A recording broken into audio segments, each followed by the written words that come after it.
দর্শক আমন্ত্রণ যমুনার বিশেষ আয়োজন doctor on call president by Aristo Pharma limited অনুষ্ঠানে আপনাদের স্বাস্থ্য বিষয়ক নানা প্রশ্ন আর সেসবের তাৎক্ষণিক সমাধান নিয়ে আমাদের এই আয়োজন।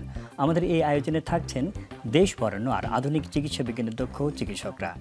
এই পর্বে আজ আমাদের আলোচনার বিষয় যক্ষ্মা, চিকিৎসা ও প্রতিরোধ।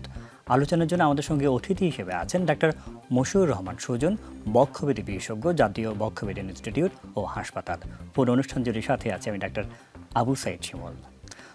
দর্শক, ছোটবেলা থেকে আমরা শুনে এসেছি যার হয় যক্ষ্মা তার নাই রক্ষা, কিন্তু এই যে প্রবাদ বাক্যটি কতটুকু সত্য, আমাদের চিকিৎসা বিজ্ঞান কতটুকু এগিয়েছে, যক্ষ্মার লক্ষণ কি, কি কি নিয়ম মেনে চললে বা কি কি চিকিৎসা নিলে এ রোগ থেকে মুক্ত থাকা যায় বা এ রোগ থেকে পরিত্রাণ পাওয়া যায়, এই সব বিষয় নিয়ে আলাপ করবো। আমাদের সাথে অতিথি হিসেবে রয়েছেন ডাক্তার মশিউর রহমান সুজন। আপনাকে স্বাগত আমাদের অনুষ্ঠানে। ধন্যবাদ।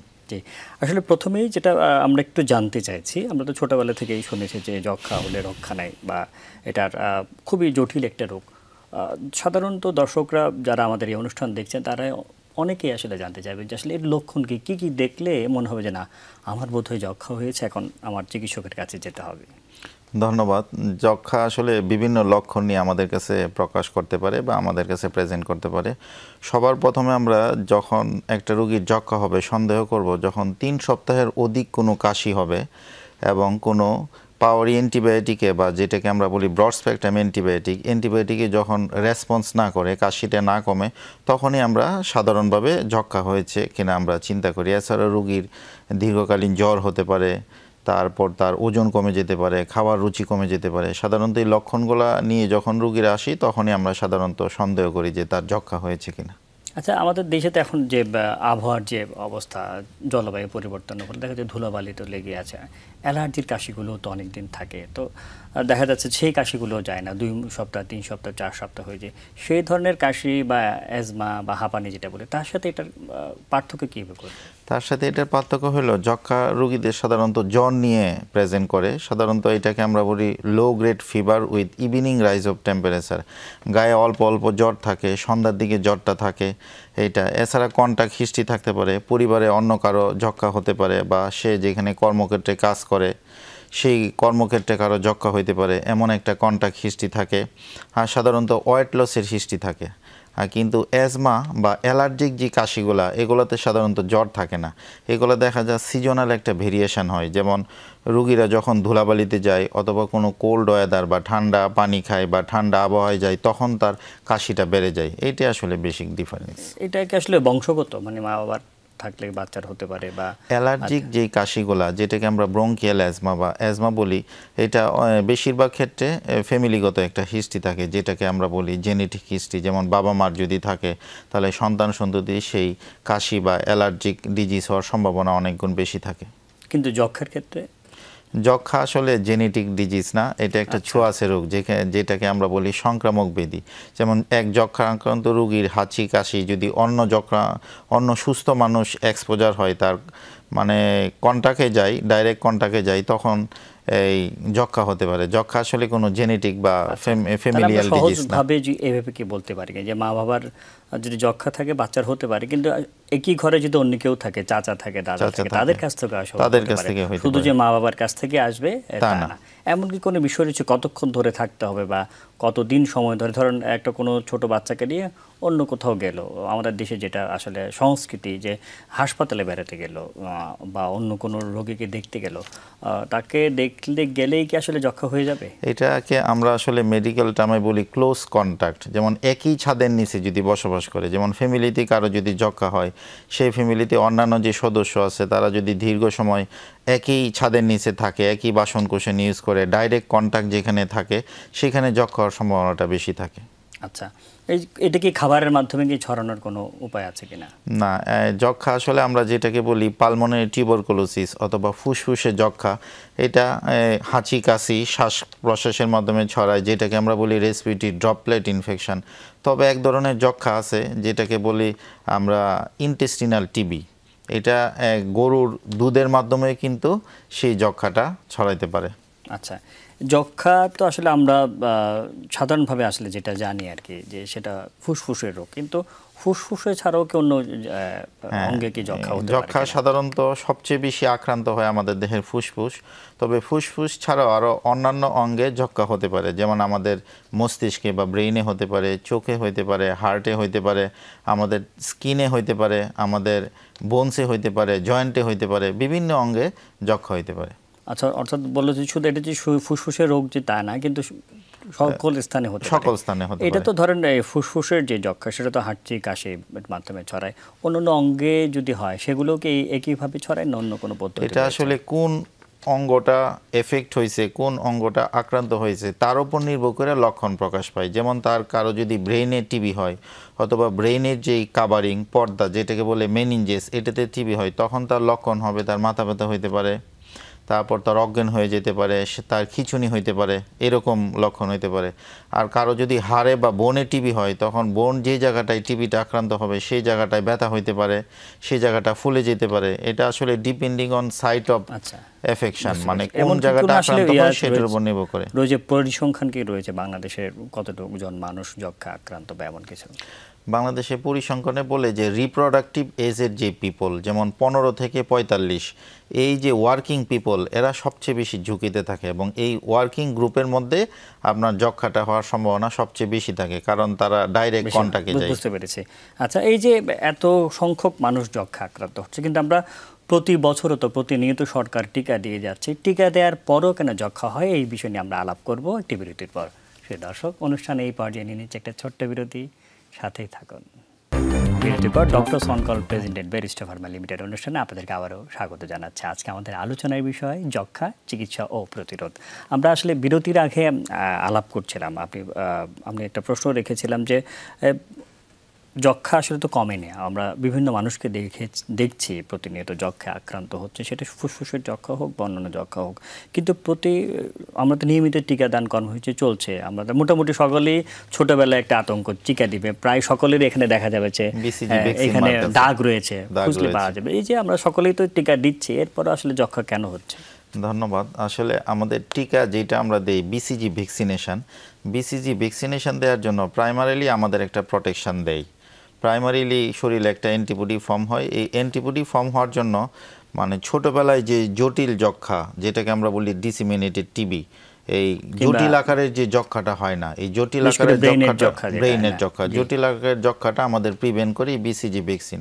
কিন্তু অ্যাডাল্ট বয়সে যে যক্ষা হয় যেটাকে বলে আমরা পোস্ট প্রাইমারি টিউবারকুলোসিস, এই পোস্ট প্রাইমারি টিউবারকুলোসিসটা আসলে এই বিসিজি ভ্যাকসিন পুরোপুরি 100% প্রটেক্ট করতে পারে না।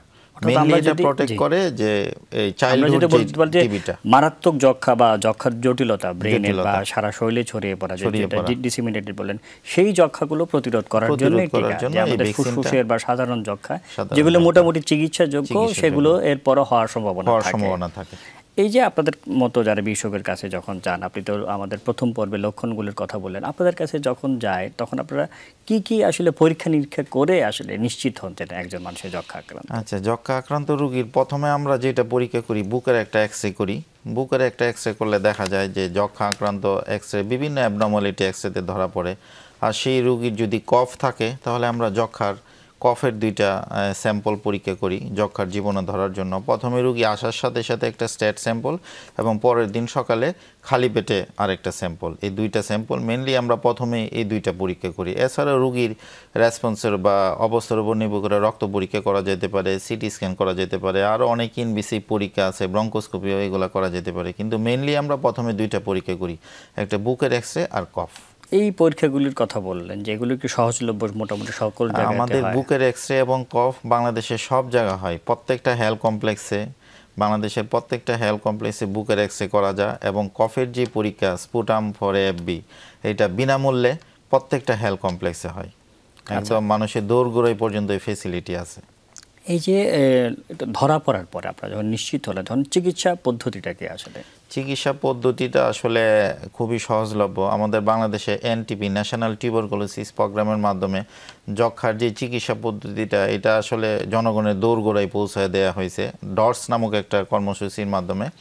যখন কোনো রোগীর নতুনভাবে আক্রান্ত রোগী ধরা পড়ে, যেটাকে আমরা বলি নিউ কেস, সেই রোগীদের জন্য আমরা 6 মাস ব্যাপী একটা চিকিৎসা দিয়ে থাকি এবং এই পুরো চিকিৎসাটা মনিটর করে হলো ডটস নামক একটা কর্মসূচির মাধ্যমে, যেন রোগীরা ঠিকমতো ওষুধ খায় কিনা বা ওষুধ খাওয়ার পর কোনো সাইড এফেক্ট হচ্ছে কিনা, পুরা জিনিসটাই ডটসের মাধ্যমে মনিটর করা হয়। এটাকে কতদিনের জন্য আসলে এই এটা পুরা ট্রিটমেন্ট কালেই, পুরা চিকিৎসা 6 মাস। আমি জানতে চাইছি আসলে ট্রিটমেন্টের কতদিন ধরে আসলে চিকিৎসা নিতে হয়? এটা এখন নতুন কেস এবং পুরাতন কেস দুই ক্ষেত্রেই চিকিৎসা হলো 6 মাস। আচ্ছা, 6 মাসের। 6 মাস। এই 6 মাস ধরেই কি তাকে ওষুধ একেবারে নিরবিচ্ছিন্নভাবে ওষুধ খেতে হবে, রেগুলার ওষুধ খেতে হবে। এই ওষুধগুলো আসলে কি কিনতে হয় নাকি বা এই ওষুধগুলো সম্পূর্ণ বিনামূল্যে বাংলাদেশ সরকার রোগীদের কাছে পৌঁছে থাকে ডটস নামক কর্মসূচির মাধ্যমে।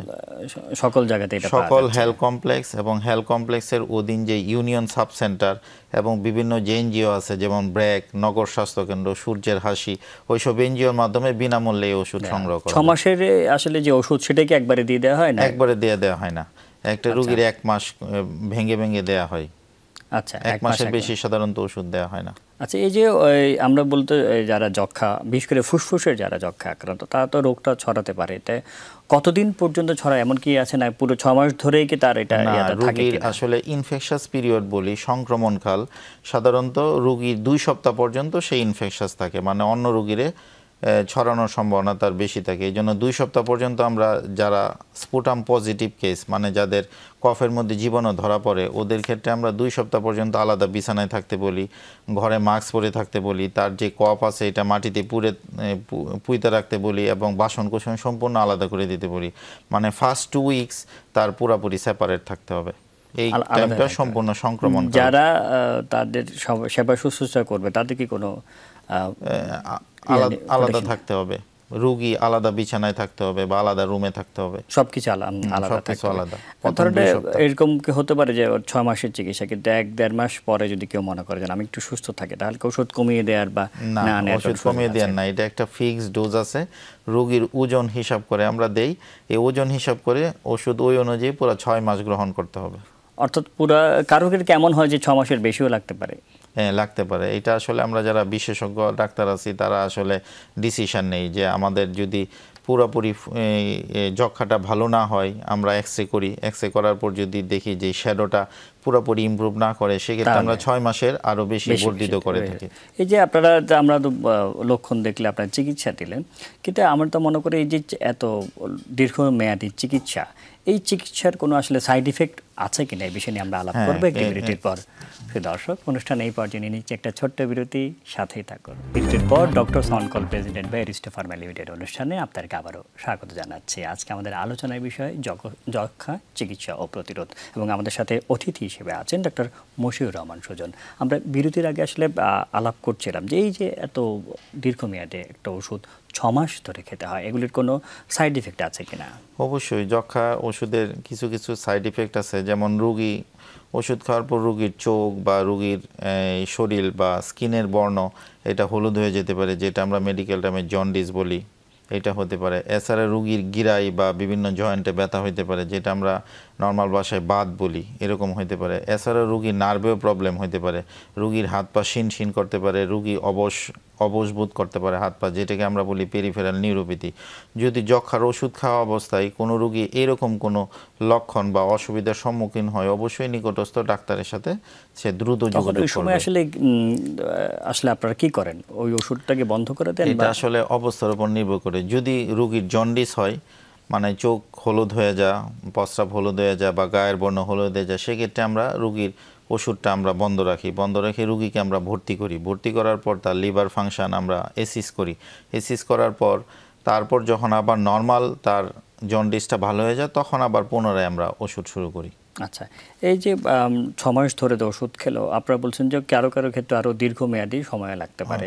এটা তো আসলে ফুসফুসের যক্ষা, কিন্তু অন্য জায়গায় যদি যক্ষা হয় তখন আসলে চিকিৎসার পদ্ধতি? অন্য জায়গায় যদি যক্ষা হয় তাহলে এটা আরো দীর্ঘমেয়াদী চিকিৎসা। যেমন আমাদের শরীরে যে গোটা বা লসিকা গ্রন্থি বলি, যেটাকে আমরা বলি লিম্ফ নোড টিবি, এই ক্ষেত্রে আমরা 1 বছর পর্যন্ত চিকিৎসা দিয়ে থাকি। বোন টিবি, হাড্ডিতে টিবি, এটা 2 বছর পর্যন্ত চিকিৎসা দিয়ে থাকি। এবং যেটা ব্রেন টিবি, এটাতে 1 বছর পর্যন্ত চিকিৎসা দিয়ে থাকি। সেই সব ক্ষেত্রে টিবি ভালো হইতে একটু বেশি সময় লাগে এবং ডিউরেশন বা ওষুধের সেবনকালটা আরও অনেক বেশি। আচ্ছা, প্রসঙ্গ যেহেতু উঠলো, আজকাল কিন্তু প্রায় দেখা যাচ্ছে যে অপারেশন করার পরে যে সেলাইয়ের জায়গাতে এটা টিবি কিন্তু বেড়ে গিয়েছে। প্রায় সময় দেখা যাচ্ছে যে সার্জনরা অপারেশন করছেন। এটার কারণ কি এবং চিকিৎসা কি? এটা হইলো আমাদের, এটাকে বলে আসলে পোর্ট সাইড টিউবারকুলোসিস। যখন শরীরে সাধারণত ল্যাপারোস্কোপি করার পর এই ক্ষেত্রে বেশি হয়। এটা ইনস্ট্রুমেন্ট যদি ঠিকমতো স্টেরিলাইজ করা না হয় সেক্ষেত্রে কিন্তু এই টিবি হওয়ার সম্ভাবনা বেশি থাকে। এই জন্য অপারেশনের সময় অবশ্যই সার্জন অ্যানেস্থেসিস্ট যেন ঠিকমতো স্টেরিলাইজ করে, এটা আমাদের সচেতন থাকতে হবে।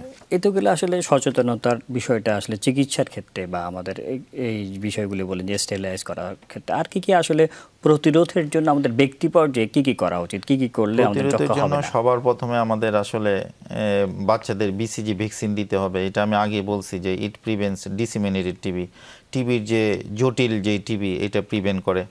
তারপর প্রত্যেকের নিউট্রিশন মেনটেন করতে হবে, পুষ্টিকর খাবার খাইতে হবে। এবং কেউ যদি কোনো ডিজিজে ভুগে, যেমন সবচেয়ে যে ইমিউনো কম্প্রোমাইজ যে ডিজিজ আমাদের শরীরের রোগ প্রতিরোধ ক্ষমতা কমে যায়, যেমন ডায়াবেটিস যদি কারো থাকে, হার্টের রোগ থাকে, ফুসফুসের রোগ থাকে, সে যদি কোনো ক্যান্সারের ওষুধ খায়, তাদের খুব সাবধানতা অবলম্বন করতে হবে। তাদের যে ডিজিজটা আছে এটা কন্ট্রোল রাখতে হবে, তাহলে আমরা যক্ষ্মা থেকে মোটামুটি মুক্তি পাবো।